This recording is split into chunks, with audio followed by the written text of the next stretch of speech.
Y este carrito de mi ciudad no está puesto allí al azar.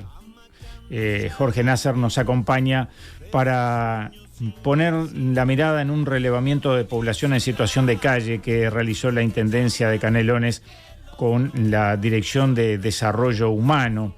Allí aparece, bajo la responsabilidad del magíster José Ignacio Arocena y la licenciada Nadia Barreto, un relevamiento bastante profundo, diría, o muy profundo, que fue realizado entre el 15 de mayo y el 22 de junio, que arrojó algunos datos como que el 84% de las personas relevadas son varones, con un promedio de 36 años, que un 40% hace menos de un año que está en situación de calle y un 33% entre 2 y 5 años. Las causas, bueno, mayoritariamente adicciones, 56,7%, temas familiares, casi un 39%, y ex reclusos un 2,5%. El 61% de esa población no va a refugios. ¿Cómo se alimentan? Básicamente con lo que le aportan los vecinos o en algunos casos con lo que pueden comprar con las changas que hacen. Un 20% come en comedores, un 9,2% de las volquetas y un 2,7% en refugios, porque como decíamos, la mayoría no va a refugios, y un 92% consume sustancias. Algunos de los datos que surgen de este informe sobre el que vamos a estar profundizando a partir de este momento con Gabriela Garrido, directora general de Desarrollo Humano del gobierno de Canelones y ocasionalmente también intendente interina, no sé si en este preciso momento. Gabriela Garrido, muy buenos días, gracias por acompañarnos. Muy buenos días. Desde el día de ayer ya se reintegró el titular, Marcelo Metejera, ya que ya volví a mis funciones de directora general de Desarrollo Humano. Perfecto. Bueno, hecha la aclaración, entonces nos introducimos en este relevamiento de población en situación de calle. En primer lugar, ¿qué fue lo que motivó realizar este relevamiento? Bueno, el relevamiento se realiza en el marco de un trabajo que la Intendencia de Canelones viene realizando desde el año 2006 en temática en lo que es el plan invierno del gobierno de Canelones. Siempre nos preocupó desde la Intendencia del doctor Carámbula y la Intendencia de Yamandu Orsi, siempre fue una preocupación la temática de calle. Por lo cual nosotros en el invierno siempre realizábamos recorridas, apoyábamos a la situación de a las personas sin hogar, con alimentación, con abrigo, coordinábamos siempre, ¿verdad?, con el MIDES y el Ministerio del Interior la posibilidad de creación de refugios. Por aquellos años se crearon por primera vez los refugios y se creó un refugio en Pando. Posteriormente se crearía uno en Las Piedras, pero estábamos hablando de escasas personas en aquel momento en situación de calle, ¿verdad?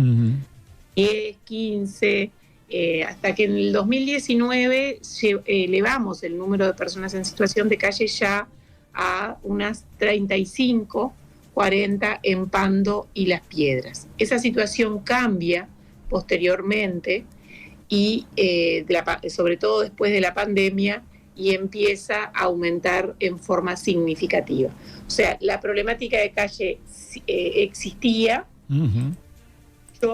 menor, digamos. Tanto menor era que en algún momento abrimos un refugio en Las Piedras, como usted decía, y lo cerramos.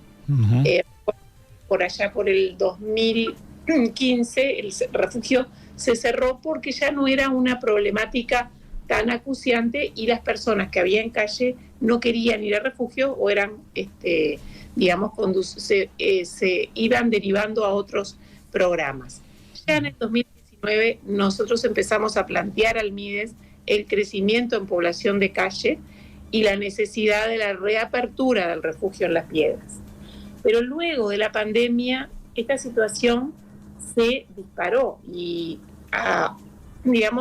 sencillamente observando, viviendo en estas ciudades, escuchando a los vecinos, a los comerciantes, vimos el aumento enorme de población en calle en los últimos años. Tú decías, bueno, que este estudio justamente que realiza la Dirección de Desarrollo Humano a través de su equipo técnico, este estudio nos muestra que más o casi el 40% y un poquito más de las personas relativamente tienen un tiempo reciente en la calle. Menos de un año. Ese es un dato muy relevante, ¿no? Porque este estudio que se centra en el correr de un mes, ¿no? Entre 15 de mayo y el 22 de junio, específicamente en las personas sin hogar, sin techo, releva 204 personas que están en la calle, y de esas 204 personas, el 40% está sin hogar. Que si le agregamos el número de personas que el Ministerio de Desarrollo Social declara que está en refugios, en Las Piedras, solo en el eje de Ruta 5, el MIDE nos dice, bueno, los distintos dispositivos, los 2 refugios 24 horas, el refugio nocturno de puerta de entrada, el refugio que se tiene para personas que salen de la cárcel en Los Nogales, otro dispositivo que se tiene en Canelón Chico, también en una zona rural cercana. Hay unas 105 personas y más el refugio para madres con niños también en la ciudad de La Paz, que son 25, hay entre 105, y si le agregamos el refugio de madres con niños, como 130 personas que están en refugio, más las 119 que solo hay en Las Piedras en situación de calle. Tenemos 20 en Santa Lucía, 20 en Canelones, 17 en Santa Lucía. Y si nos vamos para el otro eje del departamento, o sea, lo que es la costa y la Ruta 8, ahí tenemos un aumento importante en Paso Carrasco, en Atlántida, en Pando, es el otro lugar donde se concentra mayormente la población en calle.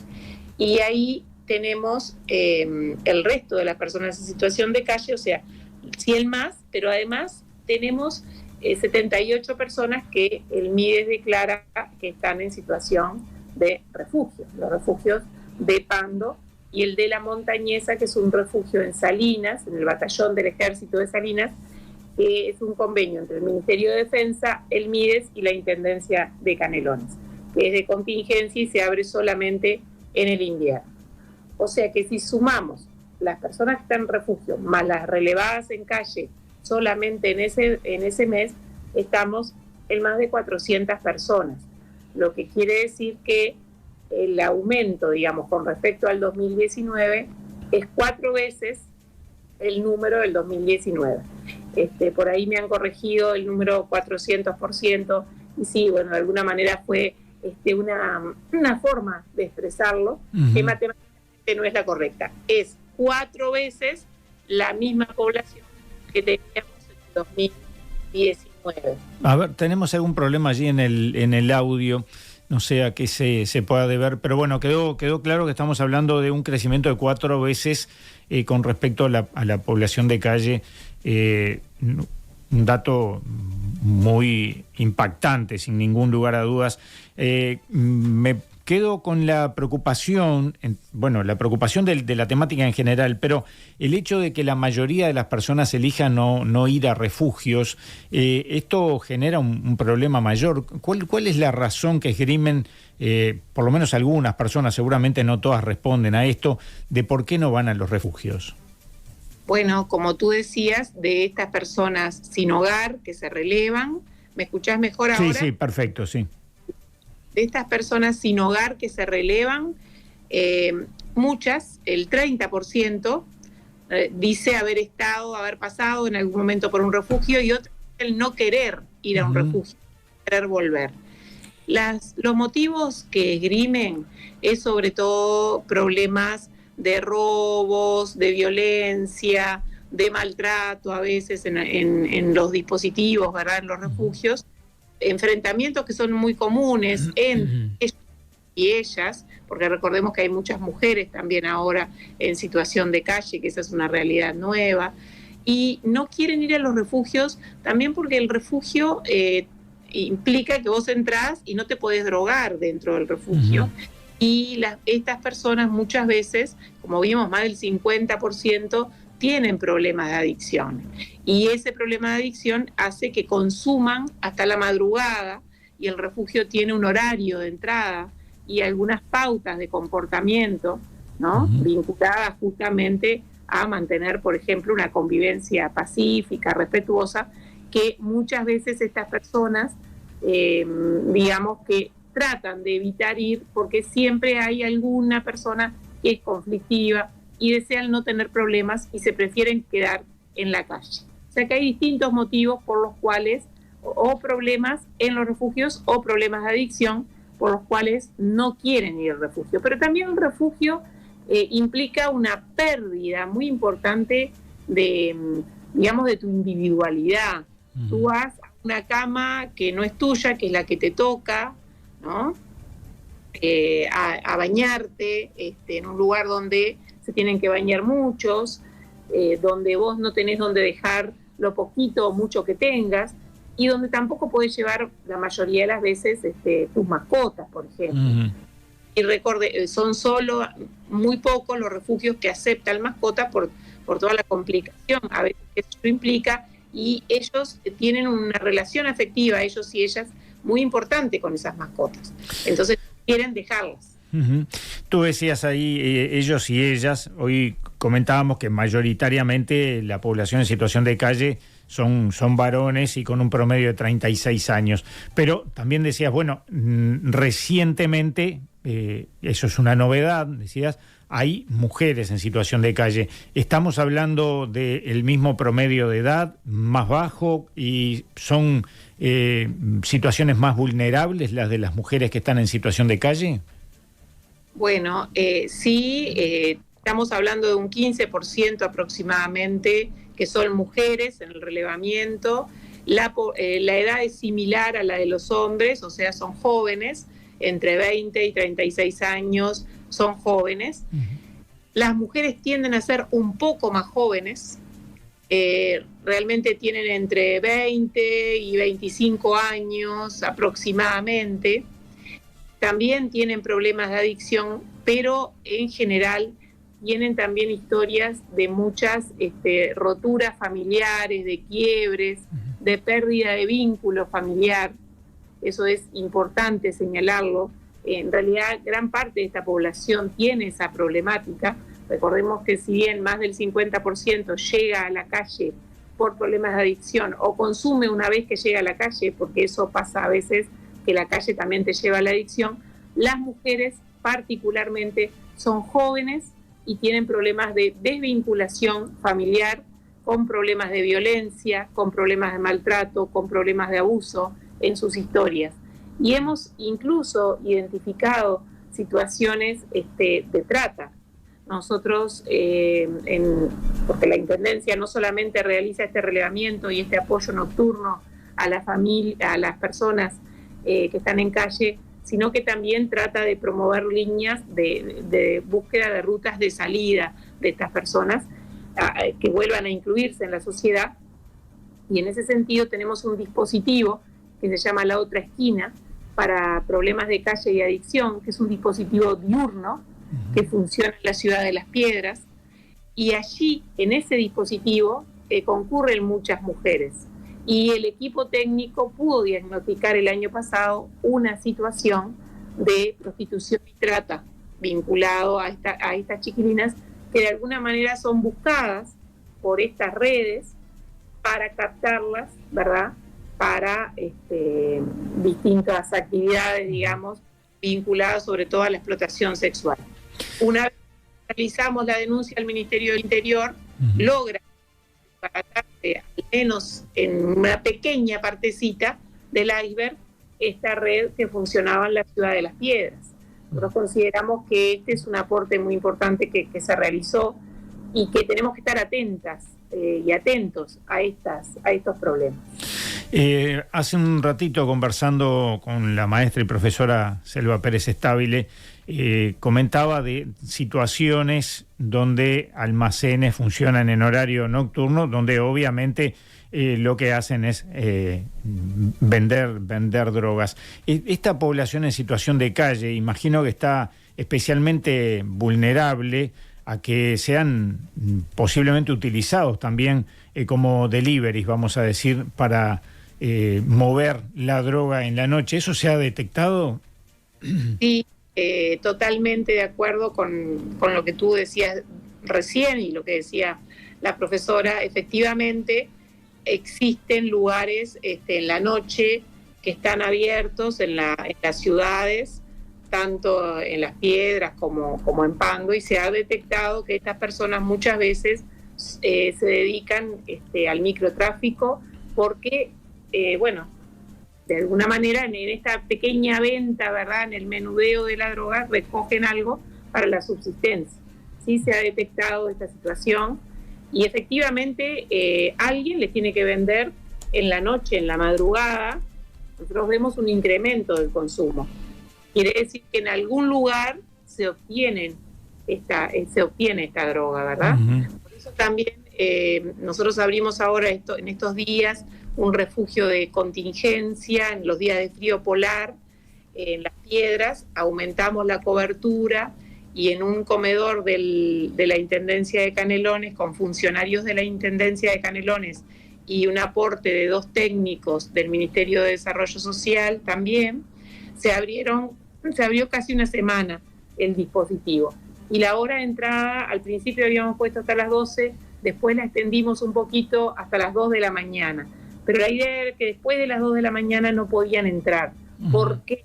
Porque después de las 2 de la mañana el nivel que tienen de consumo ha subido mucho y por lo tanto también muchas veces el nivel de agresividad o de conflictividad, ¿no? Uh-huh. Y vemos entonces que ya después de medianoche el incremento es considerable del consumo. Claro. Que en algún lugar se consiguen esos productos. Claro. No lo vi mencionado en el informe. ¿Se ha detectado presencia de menores en situación de calle? No.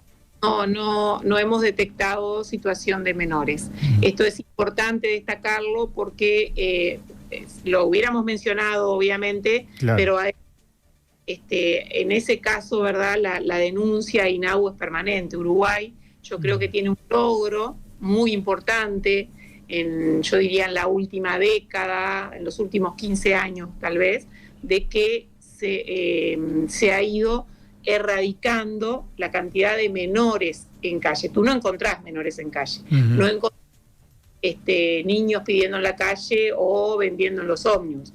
Esas cosas Uruguay las fue eliminando y ya no son, digamos, cosas que el uruguayo no vea y condene y denuncie.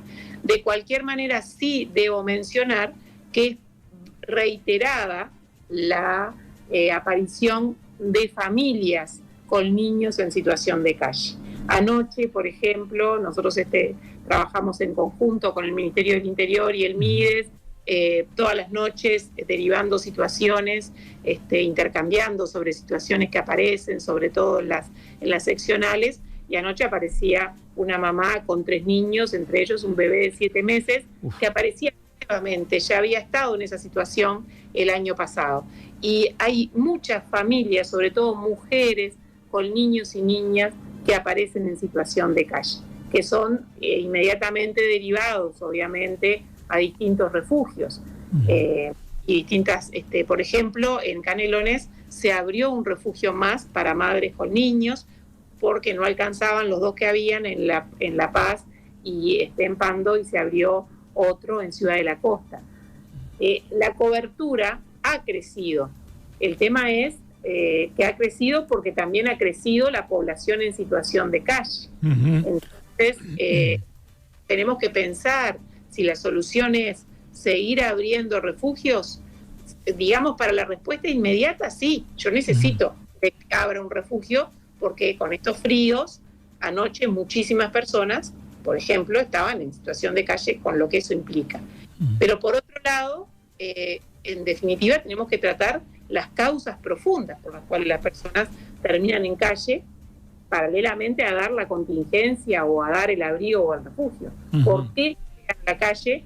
Y cuánto del dinero invertido, ¿no? Que es, si nosotros vamos a las inversiones que se han realizado para población en calle, hay una inversión importante. ¿Cuánto de este dinero puede invertirse también, o cuánto dinero debe invertir el Uruguay en trabajar en la prevención de que las personas lleguen a la situación de calle? Es muy alto el número, la ecuación entre el número de personas en calle y la población en Uruguay es muy alto. Este es un fenómeno mundial, es un fenómeno multicausal, que no debe ser abordado solamente desde un punto de vista sanitario o de salubridad. O sea, no es un problema solamente de salud mental, que la hay, no es un problema de adicción, sino que si tú vas a la raíz de esa problemática, es un problema sobre todo de desvinculación, de falta de protección, de redes de apoyo. Mucha de esta población viene de historias de pérdida también de trabajo, de vulnerabilidad socioeconómica. Recordemos que algunos declaran tener oficios, declaran ser civil, declaran ser mecánico, declaran ser panaderos, van perdiendo la habilidad y la posibilidad de trabajar. Entonces yo creo que algo sin agregar recursos, solamente destinando los que hoy tenemos de otra forma, podríamos llegar a que muchas de estas personas fueran incluidas. Por ejemplo, los programas de jornales solidarios, los programas el programa Accesos. Bueno, ¿qué pasa si una cuota parte de ese programa, en vez de ser por sorteo, es orientada o dirigida a las personas en situación de calle, que quieren voluntariamente integrarse a una jornada laboral como la de jornales solidarios, que es 3 veces por semana? O sea, me parece que tenemos que buscar otras posibilidades, y además tiene que haber lugares donde las personas puedan ir, si lo desean, a desintoxicarse y a salir de la droga. Uruguay tiene muy pocos lugares con esas características. El portal amarillo siempre está totalmente superado. Sí. Garrido, ya finalizando, pues nos quedamos sin tiempo, pero quería hacer la consulta con respecto a un tema que ha sido muy polémico y que es el de lo que se conoce como internación compulsiva. ¿Qué opinión tiene al respecto? Bueno, yo hace muchos años, y esto es personal, que sostengo que en algunas situaciones de riesgo de salud grave, sí, la internación es necesaria. Es necesaria porque el deterioro de la salud es tan grande que vos, esa persona, si la dejás en la calle, es seguro que tal vez esa noche muera. Entonces, en esas situaciones de ese nivel de gravedad, yo creo que es necesario llevarlos a algún lugar. Ahora, si vos me decís la internación compulsiva en el resto de los casos, o sea, no solamente en los casos de salud, de riesgo de salud extrema, creo que tendríamos que estudiarlo un poco más, pero que es necesario que esas personas sean derivadas a centros donde se le haga tratamientos de salud mental, tratamientos de adicciones, acompañamiento. Creo que a veces no es necesaria la internación compulsiva si vos tenés un trabajo permanente con esa persona. Lo que tenés que poder tener a dónde llevarlo. Tiene que haber un dispositivo que sea para esa persona. La cercanía es muy importante en esto. Nosotros hablamos con las personas, las visitamos, nos esperan con confianza, porque saben que nos acercamos con afecto, con algo de comer, con que hablamos, porque muchas personas no hablan con las personas en situación de calle, cruzan para la vereda de enfrente, tratan de evitarlas. Nosotros hablamos, dialogamos con las personas en situación de calle, eso genera una confianza, y después de ese ida y vuelta, muchas de estas personas, muchos gurises jóvenes te dicen: quiero salir de esta situación. Tengo muchos recuerdos porque tengo bastante contacto con ellas. En mi ciudad, yo vivo en la ciudad de Las Piedras y tengo un contacto a veces cotidiano. Claro. Y recuerdo un joven, 22 años, bueno, lo apoyábamos con alimento, con abrigo, iba a la otra esquina y él nos decía, quiero salir de esto, quiero recuperarme. Y bueno, y sin embargo, antes de que lográramos un centro, ya había cometido un delito pequeño, pero un hurto para poder drogarse. Entonces termina en cárcel. Gabriel, y así es, sí. una se reitera, ¿no? Como un gran círculo. Claro. Nos hemos quedado sin tiempo, pero sería bueno poder conversar próximamente y seguir analizando estos temas. Uno de los mensajes que nos llegaba, por ejemplo, dice: es un placer escuchar y conocer lo que expresa Gabriela Garrido, un trabajo serio, comprometido con la población canaria, pensado, planificado, ejecutado y evaluado, ejemplo para todo el país. Lo dejo como un insumo de los, sintetizando de alguna manera, los mensajes que nos han llegado en este sentido. Agradecerle por estos minutos aquí en Info24 y bueno, quedar a las órdenes para seguir y comprometidos para seguir abordando esta temática. Bueno, yo agradecerles tanto a los oyentes por compartir este espacio de reflexión y a M24 por darnos la posibilidad de contar estas cosas que son tan importantes y donde no hay solamente responsabilidad del Estado, sino que también hay responsabilidad de la sociedad en general. Gracias. Muchas gracias.